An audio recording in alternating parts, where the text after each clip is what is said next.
So hello everyone, welcome back to HP Amit Academy, and this is our new biology lecture. Today we are going to discuss about some important topic of biology. So this is about cockroach.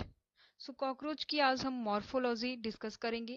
तो cockroach का सबसे पहले आपको पता होना चाहिए कि कौन से किंगडम के अंदर आता है। तो एनिमल किंगडम का ये जो है एक ऑर्गेनिज्म है। इसको हम पढ़ते हैं फाइलम कौन से, अर्थ्रोपोडा के अंदर। ठीक है, अर्थ्रोपोडा में हमारे पास आता है जो कॉकरोच है। अर्थ्रोपोडा की बात करें, इनकी कैरेक्टरिस्टिक्स फीचर होती है कुछ। ठीक है, कि यहाँ पे अर्थ्रो यानी jointed and poda means legs, यानी जॉइंटेड लेग्स इस फाइलम में हमें देखने को मिलती है। स्पेसिफिक आज हम बात करेंगे कॉकरोच की। ठीक है, जैसे कि हमने अर्थ्रोपोडा जो फाइलम था उसमें देखा था कि वहां पे एक और कैरेक्टरिस्टिक्स देखने को मिलती थी। उनका एक कैरेक्टर था इंपॉर्टेंट, विच इज काइटेनिस एक्सोस्केलेटन। तो वो भी हमें कॉकरोच के केस में देखने को मिलेगा, और जॉइंटेड अपेंडेजेस भी। ठीक है, तो सबसे पहले बात करते हैं कॉकरोच की। साइंटिफिक नेम की बात करें तो इसका साइंटिफिक नेम होता है पेरीप्लैनेटा अमेरिकाना। ठीक है, पेरीप्लैनेटा अमेरिकाना इसका साइंटिफिक नेम है। और अगर हम बात करें, ये एक तरह का नॉक्टर्नल एनिमल होता है। मोस्टली आपको रात में ये देखने को मिलेगा, नॉक्टर्नल होता है। नेक्स्ट अगर हम बात करें नॉक्टर्नल के साथ साथ, ठीक है, इसको हम बोल सकते हैं कि it is an nocturnal omnivorous animal. ठीक है, ओमनीवोरस होता है ये, नॉक्टर्नल एनिमल है। इसका जो एक्सोस्केलेटन है काइटन्स का बना होता है, काइटिन का बना होता है। और अगर हम बात करें अर्थ्रोपोडा में जॉइंटेड अपेंडेजेस हमें देखने को मिलते हैं। साइंटिफिक नेम है इसका पेरीप्लैनेटा अमेरिकाना। ठीक है, और अगर हम बात करें इसके स्केलेटन की, तो ये जो हार्ड प्लेट इसके स्केलेटन में देखने को मिलती है जिसकी वजह से, ठीक है, काइटिन की वजह से, उसको हम बोल सकते हैं स्क्लेराइट। ठीक है, जो हार्ड प्लेट है इसके स्केलेटन के ऊपर उसको हम स्क्लेराइट बोलते हैं। अब अगर हम इसके डेवलपमेंट की बात करें तो डेवलपमेंट एक स्टेज हमें हमें इसमें देखने को मिलती है, निम्फल स्टेज जिसको हम बोल सकते हैं। ठीक है, यानी पहले निम्फ बनता है और बाद में हमें ये अडल्ट मैच्योर जो कॉकरोच है वो देखने को मिलेगा। ये जो ऐसी स्टेज होती है जिसमें पहले निम्फ की फॉर्मेशन होती है फिर अडल्ट बनता है, ऐसी डेवलपमेंट को हम बोलते हैं पैरो मेटाबोलस। ठीक है, यानी थ्रू निम्फल स्टेज जब कोई अडल्ट बनता है, यानी कॉकरोच के केस में अगर डेवलपमेंट का टाइप हमसे पूछा जाए तो इट इज पोरो मेटाबोलस। ठीक है, पेटा पोरो मेटाबोलस टाइप की यहाँ पे डेवलपमेंट होगी। नेक्स्ट अगर हम बात करें कॉकरोच की मॉर्फोलॉजी पे आते हैं अब हम। ठीक है, कॉकरोच की मॉर्फोलॉजी की अगर हम बात करें तो यहाँ हमें देखने को मिलती है दो कंपाउंड आईज। ठीक है, हेड रीजन देखने को मिलेगा, बीच में आपको जो थोरेक्स रीजन देखने को मिलेगा वहां पे मीजोथोरेक्स भी होता है। ठीक है, प्रोथोरेसिक लेग्स होती है, मेटाथोरेक्स देखने को मिलेगा वहां पे, मेटाथोरेसिक जो है वहां पे लेग्स भी देखने को मिलती है हमें, और फिर हमें मीजोथोरेसिक जो लेग्स है वो देखने को मिलती है। ठीक है, यानी तीन जो है वो पेयर में हमें यहाँ पे लेग्स देखने को मिलेगी, थ्री पेयर में। ये जो लेग्स होती है हमने बोला इनको जॉइंटेड अपेंडेजेस होते हैं, और ये जो सिंगल अपेंडेज है, ठीक है, इसको हम बोलते हैं क्या, पोडोमर्स। ठीक है, पोडोमर्स जो होते हैं, ये एक सेगमेंट जो है लेग्स का उसको हम पोडोमेर बोलते हैं। एंड दीज आर ज्वाइंटेड जो लेग्स होती है वो देखने को मिलती है कॉकरोच के केस में। कंपाउंड आईज है, नॉक्टर्नल विजन में हेल्प करती है, फिलीफॉर्म एंटीने भी दो देखने को यहाँ पे मिलेंगे। ठीक है, नेक्स्ट अगर हम बात करें यहाँ पे हमें देखने को मिलता है प्रोथोरेक्स, जहाँ प्रोटोनियम देखने को मिलेगा। ठीक है, और इसमें हमें दो टाइप के विंग्स देखने को मिलेंगे, one is fore wing and next is hind wing. ठीक है, दो टाइप के ये विंग्स होते हैं। ये होगी कॉकरोच की मॉर्फोलॉजी की। ठीक है, मोस्ट इंपॉर्टेंट है हमारे लिए कि ये जो लेग्स हैं कौन कौन सी टाइप की होती हैं। ठीक है, ये जो मीजोथोरेक्स है, जो मेन आपके फोर विंग्स है वो कौन से रीजन से अराइज होते हैं। तो अगर हम बात करें मेटा और मीजोथोरेक्स जो रीजन है, ठीक है, आप देख सकते हैं, देखिए मेटाथोरेक्स रीजन और मीजोथोरेक्स जो रीजन है वहां से ही ये जो विंग्स है ये अराइज होते हैं। ठीक है, मोस्ट इंपॉर्टेंट है कि हाइंड विंग और जो फोर विंग है दे अराइज फ्रॉम मीजो और मेटाथोरेक्स रीजन। ठीक है, नेक्स्ट अगर हम बात करें, नेक्स्ट है हमारे पास इसके माउथ पार्ट की, अब हम बात कर लेते हैं। और इसका जो एब्डोमेन होता है वहां पे हमें देखिए 10 सेगमेंट्स देखने को मिलते हैं, 10 सेगमेंट्स होते हैं एब्डोमिनल रीजन में। एक्सटर्नल फीचर होगी कॉकरोच की। अब हम इसके हेड रीजन जो है कॉकरोच का उसकी डिस्कशन कर लेते हैं। कंपाउंड आईज होती हैं जो कॉकरोच है उस केस में। और नेक्स्ट अगर हम बात करें इसके माउथ की, ठीक है, आईज के साथ साथ हमने देखा यहाँ पे कुछ सेंसरी रिसेप्टर भी लगे होते हैं। नेक्स्ट अगर हम बात करें माउथ की, माउथ पार्ट जो है किस टाइप का माउथ होता है, यहाँ पे च्यूइंग और बाइटिंग टाइप माउथ कॉकरोच के केस में देखा जाता है। इंपॉर्टेंट है कि which type of mouth is present in cockroach, chewing and biting type. Next अगर हम बात करें, यहाँ पे हमें लेबियम और लेब्रम देखने को मिलते हैं। Labium is known as lower lip, ठीक है, जैसे यहाँ पे हमें देखने को मिलेगा, ये देखिए labium, it is lower lip, ठीक है, लोअर लिप है और इसका ये स्ट्रक्चर दिखाया गया है यहाँ पे। और अगर हम बात करें लेब्रम की, लेब्रम इज अपर लिप, तो अपर लिप होता है इसका labrum and lower lip is labium. फिर अगर हम बात करें बीच में, हमें यहाँ पे हाइपोफेरिंक्स देखने को मिलता है which is tongue like structure, equivalent to tongue, ठीक है, टंग की तरह एक स्ट्रक्चर जो हार्मोन में, जो इनमें कॉकरोच के केस में होता है, उसको हम हाइपोफेरिंक्स बोलते हैं, ठीक है। अगर हम बात करें नेक्स्ट, यहाँ पे मैंडिबल और मैक्सिला रीजन भी देखने को मिलता है। मैंडिबल जो है एक तरह का ग्राइंडिंग रीजन है, ठीक है, दो पेयर में हमें मैंडिबल देखने को मिलेंगे, ठीक है, single pair mandible and single pair maxilla. तो देखिए माउथ पार्ट में लेब्रम है अपर लिप, लेबियम है लोअर लिप, हाइपोफेरिंक्स है टंग लाइक स्ट्रक्चर, ग्राइंडिंग टाइप के हमें मैंडिबल दो देखने को मिलेंगे और दो ही मैक्सिला जो है कॉकरोच के माउथ में देखने को मिलते हैं।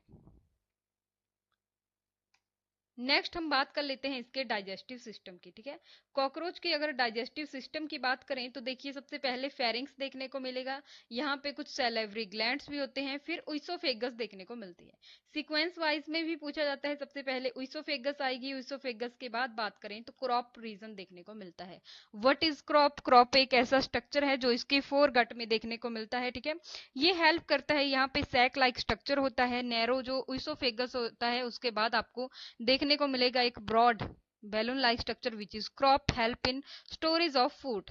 नेक्स्ट हमें गिजर्ट देखने को मिलते हैं, क्रॉप के बाद जो हमारे पास पार्ट आता है इट इज गिजर्ट। अगर हम बात करें, ये हेल्प करते हैं इसके फूड की ग्राइंडिंग में, ठीक है, फोर गट के ही पार्ट है, क्रॉप हुआ, ओइसोफेगस है, फेरिंक्स है और ये जो गिजर्ट होते हैं। ये मोस्टली पूछा जाता है कि क्रॉप जो इसका फोर गट है ये किस टाइप का होता है, ectodermal in origin, foregut is ectodermal. Next बात कर लेते हैं मिड गट की। मिड गट में ये जो फोर गट और मिड गट के बीच में एक रीजन होता है जहां हमें स्मॉल हेयर लाइक जो फिंगर लाइक प्रोजेक्शन देखने को मिलेगा which is known as hepatic caeca, और हिपैटिक सिका हेल्प करते हैं formation of most type of जो डाइजेस्टिव जूसेस होते हैं उनकी फॉर्मेशन में हेल्प करते हैं। Hepatic caeca and hepatic caeca is present in the midgut region, ठीक है। हिपैटिक सिका के पास डाइजेस्टिव जूस ये सिक्रीट करता है। नेक्स्ट हम बात करें तो हिपैटिक सिका के बाद हमें मिड गट देखने को मिलेगी, और हाइंड गट और जो मिड गट है उसकी जंक्शन में हमें कुछ अगेन फिंगर लाइक स्ट्रक्चर के जंक्शन देखने को मिलती है which which malpighian tubules helps in the excretion of cockroach. तो सभी को पता है कॉकरोच में एक्सक्रीटरी ऑर्गन मार्फिजियन ट्यूब्यूल्स होते हैं जो हमें मिड गट और हाइंड गट जो है इन दोनों के बीच में देखने को मिलेंगे। नेक्स्ट हमें हाइंड गट के पार्ट में इलियम, कोलोन और रेक्टम देखने को मिलेगा। इलियम थोड़ा शॉर्ट पार्ट है और कोलोन मोस्ट कॉइल्ड पार्ट होता है। तो ये हो गई बात कॉकरोच का जो डाइजेस्टिव सिस्टम है उसकी। आप देख सकते हैं फेरिंक्स है, ओइसोफेगस है, क्रॉप होता है, गिजर्ट होता है, फिर हिपैटिक सिका, मिडगट आती है। मिडगट के बाद अगर हम बात करें मालफिजियन ट्यूब्यूल्स देखने को मिलते हैं। मालफिजियन ट्यूब्यूल्स के बाद हमें देखने को मिलेंगे कौन सी, इसकी हाइंड गट जिसमें इलियम, कोलोन और जो होता है रेक्टम देखने को मिलता है। ये हो गई डाइजेस्टिव सिस्टम कॉकरोच की बात। सर्कुलेटरी सिस्टम की बात करें, ओपन टाइप सर्कुलेटरी सिस्टम होता है। Most important question, which type of circulatory system present in the cockroach, open type, ठीक है। नेक्स्ट अगर हम बात करें, जो यहाँ पे हिमोलिम्फ देखने को हमें मिलेगा डायरेक्टली जो हिमोसील के अंदर होता है। मोस्ट इंपॉर्टेंट है, what How many chambers are present in the heart of cockroach? 13 chamber जो heart होता है which pump hemolymph help in the transport of nutrient and waste but not oxygen. अगर हम बात करें respiration की, respiration जो इनके अंदर होगा आपके cockroach के केस में mostly done through tracheal tubes, ठीक है। tracheal tubes helps in the delivery of oxygen directly to tissue through spiracles, ठीक है। spiracles important है, spiracles के थ्रू डायरेक्टली ही टिश्यू को जो है वो ऑक्सीजन मिल जाती है, तभी तो हमने लिखा कि जो हार्ट होते हैं they do not help in the transport of oxygen, because oxygen is directly transferred to tissues through spiracles. तो spiracles भी एक तरह के रेस्पिरेटरी ऑर्गन आप मान सकते हैं यहाँ पे, और रेस्पिरेशन मोस्टली ट्रैकियल ट्यूब्स के थ्रू होता है कॉकरोच के अंदर। अब अगर हम बात करें यहाँ पे जो भी मेल और फीमेल ऑर्गन्स हैं, तो हम मान सकते हैं कि ये जो हमारा कॉकरोच होता है, ठीक है, यहाँ पे इनको हम बोल सकते हैं डायोसियस ऑर्गेनिज्म मान सकते हैं। These are known as dioecious. Because dioecious क्यों बोला हमने इसको, क्योंकि यहाँ पे सेपरेट और मेल और फीमेल सेक्सेस होते हैं, ठीक है। डायोसियस है ये क्योंकि सेपरेट मेल और फीमेल ऑर्गेनिज्म देखने को मिलेंगे। नेक्स्ट अगर हम बात करें मेल की, तो यहाँ पे टेस्टिस देखने को मिलती है, फेलिक ग्लैंड होता है, स्मॉल टिब्यूल्स होंगे, कुछ लॉन्ग टिब्यूल्स होते हैं, सेमिनल वेसिकल, फिर वासा डेफरेंस, इजैकुलेटरी डक्ट, ठीक है। ये इंपॉर्टेंट है कि फेलोमियर देखने को यहाँ पे मिलता है, ठीक है। फेलोमियर की बात करें तो ये एक तरह का ये जो एक्सटर्नल जेनेटिलिया है, ठीक है, these are represented by male gonapophyses और फेलोमियर्स, ठीक है। ये एक तरह का एक्सटर्नल जेनेटिलिया होता है जो इनमें देखने को मिलता है कॉकरोच के केस में, मेल कॉकरोच में। नेक्स्ट अगर हम बात करें फीमेल जो कॉकरोच होते हैं उनकी, तो यहाँ पे ओवरीज देखने को मिलेंगी, जो सेकंड और सिक्स्थ एब्डोमिनल सेगमेंट होता है, ठीक है। सेकंड और सिक्स्थ हमने देखा टोटल 10 सेगमेंट थे, ठीक है। उनमें से 2 से 6 तक जो सेगमेंट होते हैं, यहाँ पे हमें ये ओवरीज देखने को मिलेगी, जो आपको येलो कलर की देखने को मिल रही है, ठीक है। नेक्स्ट आप देख सकते हैं ovaries are connected with oviduct, ठीक है। ओविडक्ट जो होती है it is the common duct into the vagina, and collateral यहाँ पे कुछ ग्लैंड्स देखने को मिलेंगे, कोलेट्रियल जेनिटल चैम्बर होगा, वेस्टिब्यूलम होते हैं जेनिटल पाउच, एंड स्पर्मेथिका भी देखने को मिलता है, एंड नेक्स्ट गोनेडोफाइसिस, ठीक है। ये हो गई कॉकरोच की बात। अगर हम बात करें, हमने बोला कि यहाँ पे पोरोमेटाबोलस टाइप की डेवलपमेंट होती है, तो निम्फ जो है, निम्फ डायरेक्टली कन्वर्ट हो जाता है अडल्ट में, जो निम्फल स्टेजेस होती है, ठीक है। वहां पे क्या होता है, मॉल्टिंग होती है बाद में, ठीक है। निम्फ जो है उसमें मॉल्टिंग होगी। मॉल्टिंग क्या होता है, मतलब एक तरह की उसकी जो स्किन होती है ना, वो रिमूव होती है, ठीक है, जिसको हम एक्डाइसिस भी बोलते हैं, मॉल्टिंग भी बोलते हैं। निम्फ में जब मॉल्टिंग होगी, then this nymph is converted into adult, and this type of development is known as paurometabolous type of development which occur in case of cockroach. Cockroach की बात करें, एक तरह का ये पेस्ट ही होता है, ठीक है। आपके फूड को भी कंटामिनेट कर देता है, ये डिस्ट्रॉय कर देता है, क्योंकि due to presence of its smelly excreta. और अगर हम बात करें, दे कैन ट्रांसमिट बहुत सारी जो है बैक्टीरियल डिजीजेज ये कॉज कर देता है, हमारे फूड मटेरियल में भी उसको भी कंटामिनेट कर देता है, ठीक है।